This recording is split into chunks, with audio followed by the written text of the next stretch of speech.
Hello everyone, आज अपन लोग पढ़ेंगे, डिस्कस करेंगे WBC के बारे में, जिसे हम बोलते हैं ल्यूकोसाइट। ओके, तो ल्यूकोसाइट के बारे में हम पढ़ेंगे, WBC जिसे बोलते हैं। ओके, WBC अर्थात इसका फुल फॉर्म क्या होता है? इसका फुल फॉर्म होता है व्हाइट ब्लड सेल्स। ओके, तो WBC जिसे बोलते हैं ल्यूकोसाइट, इसका फुल फॉर्म होता है WBC का व्हाइट ब्लड सेल्स। तो हमने पिछले लेक्चर में पढ़ा RBC के बारे में। ओके, तो RBC के बारे में तो आपको कोई प्रॉब्लम तो नहीं होगी। तो ओके, तो हम WBC के बारे में आज समझते हैं कि WBC क्या होता है हमारे ब्लड में, इसका कार्य क्या होता है। ओके, तो WBC जो होता है ना, उसमें पहली बात तो अगर डिफरेंट देखें कि एक RBC और WBC में डिफरेंट क्या होता है, तो सबसे पहले अगर हम किसी चीज को देखेंगे, अगर हम किन्हीं दो पर्सन को ले लें और खड़े कर दें ना, किसको दो पर्सन को ले लें और खड़े कर दें, तो उनमें सबसे डिफरेंट हम क्या देखते हैं कि कलर। अगर हम किसी चीज को लेंगे, जैसे अगर आप मिल्क एंड वाटर लेते हैं, तो सबसे उसमें क्या दिमाग में आएगा? कलर। क्यों? उनमें डिफरेंट क्या है? कलर एक तो डिफरेंट है, उसके बाद क्वालिटी देखेंगे ना। तो उसी प्रकार इसमें भी है कि RBC जो होती है वे रेड होती है, आप समझते हैं किस प्रकार वो रेड होती है। लेकिन अगर हम WBC की बात करें तो वो होती है कलरलेस। क्या? कलरलेस अर्थात रंगहीन। ये इसका रंग जो होता है रेड नहीं होता, क्योंकि क्यों इसमें रंग ये कलर नहीं होता है? क्योंकि इसमें हीमोग्लोबिन उपस्थित नहीं होती। भले ही देखो ये ब्लड का भाग है, ब्लड का भाग है, ब्लड में ही पाया जाता है RBC WBC दोनों, लेकिन जो WBC होती है उसमें हीमोग्लोबिन नहीं पाया जाता है, जबकि RBC में पाया जाता है। ओके, ये आपको याद रखना होगा। इसके अलावा अगर हीमोग्लोबिन जब अनुपस्थित है, जाहिर सी बात है वो तरल पदार्थ कलर लेस होगा। ओके, तो और इसके अलावा अगर हम इसके केंद्रक की बात करें तो WBC में केंद्रक उपस्थित होता है, RBC में जबकि उपस्थित नहीं था ना। तो आप देखेंगे कि आप कई प्रकार के सेल पढ़ेंगे, आप सेल में पढ़ेंगे कि सेल कितनी भी प्रकार की सेल आपने पढ़ेंगे, उनमें सब में लगभग सभी में आप सेल के अंदर उसके केंद्रक को जरूर देखा होगा ना। केंद्रक हर एक सेल में उपस्थित होते थे, लेकिन अब इसमें क्या है कि RBC में तो उपस्थित नहीं था, लेकिन WBC में यहाँ पर उपस्थित होता है। ये पॉइंट ध्यान रखना। इसके अलावा अगर हम संख्या की बात करें RBC और WBC में, तो RBC की संख्या हमारे ब्लड सेल जितनी होती हैं उनमें सबसे ज्यादा संख्या किसकी थी? RBC की। अगर हम WBC की संख्या बात करें तो होती है 6000 से 8000 प्रति घन मिलीमीटर। ओके, क्या? प्रति घन मिलीमीटर 6 से 8000 ये संख्या है, जबकि अगर RBC की बात करें तो वो कितना था? वो था हमारा 5 से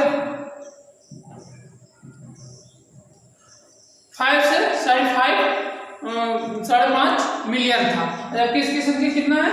6000 to 8000 प्रति घन मिलीमीटर। ओके, इसके अलावा अगर हम बात करें जो इसका लाइफ काल होता है, तो जीवन काल होता है RBC की तुलना में बहुत कम होता है। RBC की थी 120 डेज, लेकिन इसकी जो एक पीरियड होती है WBC की, ये बहुत ही कम समय तक जीवित रहती हैं, इसका कोई टाइम फिक्स नहीं है। ओके, इसके अलावा WBC के दो भाग होते हैं, एक तो होते हैं ग्रैनुलोसाइट और दूसरा होता है एग्रैनुलोसाइट। ग्रैनुलोसाइट में होता है कणिका युक्त,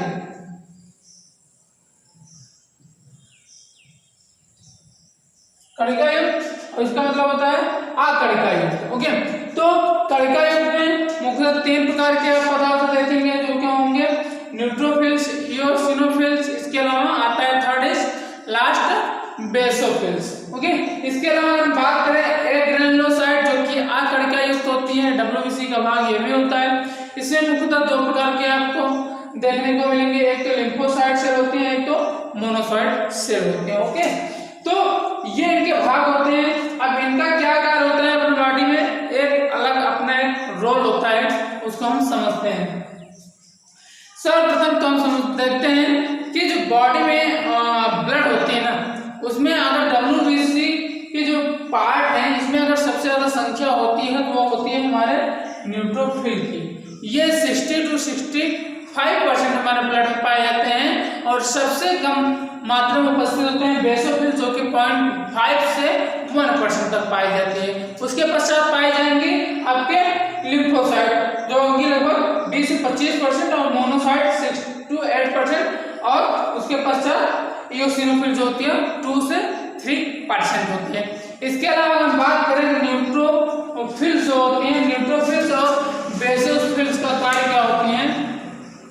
न्यूट्रोफिल्स का देखो, न्यूट्रोफिल्स और मोनोसाइट, ये वाला और ये दोनों मिलकर क्या करती हैं, फैगोसाइटोसिस करती हैं, अर्थात भक्षण का कार्य करते हैं। किसका, कि मतलब जैसे बाहर से कोई जीवाणु आया, विषाणु आया, तो उन सबको मारने का प्रयास करते हैं, अर्थात उनको कैप्चर करके खा डालते हैं एक तरह से, मतलब उनका भक्षण कर लेते हैं, फैगोसाइटोसिस करती हैं। कौन, एक तो मोनोसाइट और एक न्यूट्रोफिल्स। ओके, इसके अलावा ये यही बोला गया कि बॉडी में प्रवेश करने वाले फॉर्जिन बॉडी, अर्थात फॉर्जिन ऑर्गेनिज्म, मतलब बाहरी जीवाणु या विषाणु को ये भक्षण का कार्य कर लेती हैं। इसके अलावा जो बेसोफिल होती है ना, वे 3 प्रकार के पदार्थ स्रावित करती हैं। 3 कौन, बेसोफिल, जो कि संख्या में तो बहुत कम होती हैं, लेकिन योगदान बहुत ज्यादा होता है। अब देखो, जो बेसोफिल सेक्रेट करें उन 3 पदार्थ का नाम होता है histamines, serotonin, and third is last heparin. अब ये दो जो होती है ना, ये मुख्यतः आपको पदार्थ प्रक्रिया मिलेंगी, जिसे बोलते हैं हम इन्फ्लामेटरी रिएक्शन, या फिर हम बोल सकते हैं शोधकारी क्रियाओं। अर्थात जब कोई ऑर्गन किसी जीवाणु विषाणु से क्षतिग्रस्त हो जाता है, तो वहां पर ये सिक्रीट किए जाते हैं। कौन, हिस्टामिन और सेरोटोनिन। और इसकी क्या विपरीत अगर देखते हैं हिपैरिन का क्या कार्य होता है, हिपैरिन का कार्य ये होता है, जो हमारी ब्लड सर्कुलेशन होता है ना, तो ब्लड को ये जमने नहीं देती, अर्थात ये एंटी थ्रोम्बिन उपस्थित होती है, एंटी मतलब रक्त के प्रकार से प्रति होती है, एंटी होती है, ये रक्त को जमने नहीं देती है। अर्थात हिपैरिन जो होता है, उनका स्राव हमारे ब्लड में लगातार होता रहता है, जिससे हमारी जो ब्लड होते हैं उसका जमाव नहीं हो पाता। इसके अलावा अगर बात करें इयोसिनोफिल्स की, इसकी इयोसिनोफिल जो कि संख्या में 2 से 3% होती हैं। ओके, तो ये जो होती है ना, इन्फेक्शन, अगर कोई इन्फेक्शन हो गया, इन्फेक्शन वो दवा से हो सकता है, या फिर किसी चीज के लग जाने से, चोट लग जाने से, उनके द्वारा काफी दिन तक रहने के पश्चात वो उनमें इन्फेक्शन पैदा हो जाती है, अर्थात प्रकार से सड़न पैदा हो जाती है ना, तो वहां पर कार्य क्या होता है इयोसिनोफिल्स का, अर्थात ये क्या करते हैं, इन्फेक्शन का अपोज करती हैं, उसके विपरीत उसका बचाव करती हैं, तथा ये हमारे शरीर में एलर्जी उत्पन्न करती हैं। अर्थात ये एलर्जी रिएक्शन से एसोसिएट रहती है, एलर्जी जो उत्पन्न होती है हमारे शरीर में, उससे ये संबंधित होती है। कौन, इयोसिनोफिल्स। आप सुने होंगे ना कि इसको इस्नोफिलिया हो गया। इस्नोफिलिया मतलब एक प्रकार से उसको एलर्जी हो गई, इस्नोफिलिया नहीं बोलते, उसे इयोसिनोफिल्स बोलते हैं। ओके, इसके अलावा एक जो मेन इंपॉर्टेंट होता है, सबसे ज्यादा इंपॉर्टेंट एक तरह से कह सकते हैं, वो होता है लिम्फोसाइट। इंपॉर्टेंट तो सब होते हैं, लेकिन मैक्सिमम इंपॉर्टेंट जो होता है लिम्फोसाइट, जो कि WBC में उपस्थित होता है। क्यों बोल रहे हैं लिम्फोसाइट इतना ज्यादा इंपॉर्टेंट है, क्योंकि लिम्फोसाइट जो होता है ना, हमारे प्रतिरक्षा तंत्र जो होते हैं, इम्यून सिस्टम होती है, उसको ये कंट्रोल करता है। किस प्रकार हम समझते हैं, लिम्फोसाइट मुख्यतः 2 प्रकार के होते हैं, एक तो बी लिम्फोसाइट है, टी लिम्फोसाइट। आए बात ना, ये 2 प्रकार के, ये देखो बी और टी प्रकार से नाम दिए गए हैं कि लिम्फोसाइट के 2 प्रकार होते हैं, बी लिम्फोसाइट और टी लिम्फोसाइट। हम समझते हैं किस प्रकार ये इंपॉर्टेंट होती है। देखो, जब कोई फॉर्जिन ऑर्गेनिज्म अर्थात बाहरी जीवाणु या विषाणु हमारे शरीर में अटैक करते हैं ना, अब अटैक करने के पश्चात वे हमारी जो प्रतिरक्षा तंत्र होती है उसको कमजोर करने की कोशिश करती हैं, तो उसके पश्चात क्या होता है, अब वो कोशिश तो करेंगे, लेकिन उनसे लड़ेंगे कौन, वो लड़ेंगे बी लिम्फोसाइट, अर्थात जब कोई आक्रमण करता है तो इस साइड से भी तो उसका कुछ जवाब दिया जाता है ना, तो वही बोल रहा है कि जब कोई ऑर्गेनिज्म हमारे बॉडी पर अटैक करता है तो उसके फलस्वरूप उसे लड़ने के लिए हमारे बी लिम्फोसाइट कारगर होती है। बी लिम्फोसाइट कार्य क्या करती है? बी लिम्फोसाइट जैसे सूचना पाती है कि कोई फॉरेन ऑर्गेनिज्म हमारे बॉडी में अटैक कर दिया है, तो ये क्या करती है, एक प्रकार से प्रोटीनों की सेना उत्पन्न करता है। कई प्रोटीन जो उनसे लड़ने के लिए उपयुक्त होते हैं, प्रोटीन की सेना उत्पन्न करता है। और जो टी लिम्फोसाइट होती है, टी लिम्फोसाइट सेना तो खड़ी नहीं करता, ये सिर्फ इतना कार्य करता है कि बी लिम्फोसाइट को जो सेना उत्पन्न कर रही है प्रोटीनों की, उसमें हेल्प करती है, ओके, ताकि वे उन जीवाणुओं और विषाणुओं से लड़ सकें और उनको डिस्ट्रॉय कर सकें, अर्थात उनका नष्ट कर सकें। ओके, आई बात समझ में? इनका क्या कार्य है बी लिम्फोसाइट और टी लिम्फोसाइट का? इसके अलावा देखो वही बोला जाए बी और टी लिम्फोसाइट इम्यून रिस्पॉन्स के लिए जिम्मेदार होते हैं। ओके, अब हम इसी में देखते हैं थर्ड इस जो था संगठन पदार्थ में, वो था हमारा प्लेटलेट। उसको देखते हैं किस प्रकार वो हमारे बॉडी में उपस्थित होता है। ओके, तो प्लेटलेट्स जो होती है हमारे प्लेटलेट्स, जो कि संगठन पदार्थ का थर्ड पार्ट होता है। पहला था RBC, WBC second and third is platelets. Platelets also called is thrombocyte बोल सकते हैं इसे हम। ओके, जैसे हम आरबीसी को बोलते हैं एरिथ्रोसाइट, डब्ल्यूबीसी को बोलते हैं ल्यूकोसाइट, उसी प्रकार हम प्लेटलेट्स को क्या बोल सकते हैं?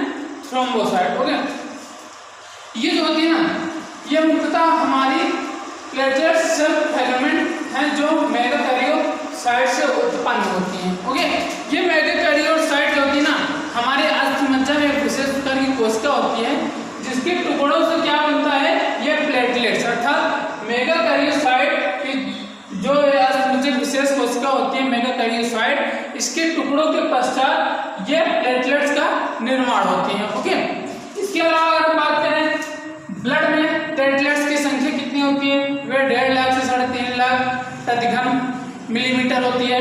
ओके, इसके अलावा इसकी तुलना में ज्यादा होता है डब्ल्यूबीसी की संख्या। आप देखो कितनी थी, केवल वो थी केवल 6000 to 8000। ओके, इसके अलावा अगर हम बात करें प्लेटलेट्स ब्लड के कोआगुलेशन के में सहायक प्रदान होते हैं, अर्थात कोआगुलेशन मतलब ये ब्लड क्लॉटिंग में उपयोगी होते हैं। कौन? प्लेटलेट्स। काफी इंपॉर्टेंट इसका भी होता है, सबका अपना एक रोल होता है। ओके, तो ये भी कोआगुलेशन में हेल्प करते हैं। कौन? प्लेटलेट्स।